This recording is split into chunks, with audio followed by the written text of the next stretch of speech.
Welcome to this tutorial. Today, we'll learn how to identify plausible substrate or cofactor binding sites using Swiss-PdbViewer in this 2026 edition tutorial. By the end of this video, you'll know how to visualize the substrate, highlight surrounding residues, and create clear, informative structural displays for analysis. First, launch Swiss-PdbViewer and open the protein structure you want to study. Make sure you have the correct PDB file ready so we can start exploring the binding sites.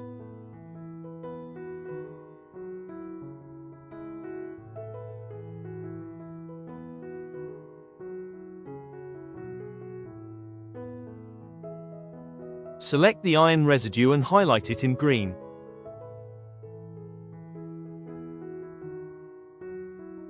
Click on the iron residue in the control panel to activate it. Once activated, it will turn red. Select the residues surrounding the iron. Refer to the earlier video for the detailed procedure. Now you'll see the amino acids surrounding the iron residue highlighted. These represent the plausible iron binding sites within the protein, which are key for understanding its function and interactions. Untick the selected amino acids. Then, run another search to pinpoint residues that are even closer to the iron center. Reduce the distance cutoff from 8 to 3 angstroms. This helps narrow down the residues even further.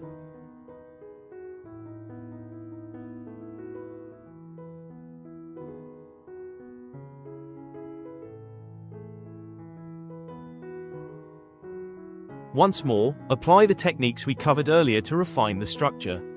Adjust the display settings, colors, and views until you reach the presentation that best highlights the key residues and interactions. Now, we'll remove the penicillin substrate from the structure. This helps us focus on the protein itself and any other potential binding sites without distraction. Here, the histidine and aspartate residues you see have been reported as part of the iron binding motif, commonly known as the facial triad. This motif plays a crucial role in coordinating the iron within the protein.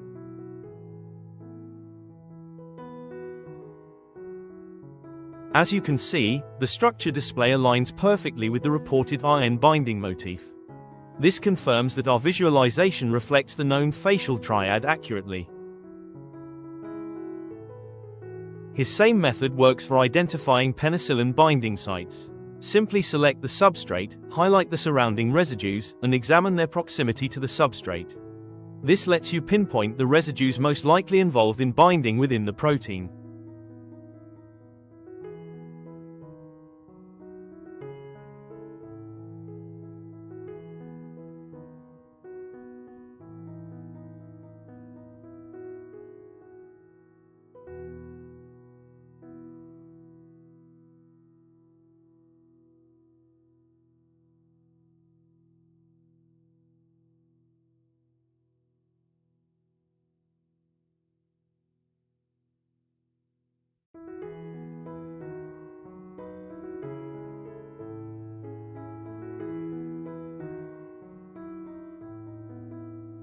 Another useful approach is to start with the residues closest to the substrate binding site, then gradually move outward to include more distant residues.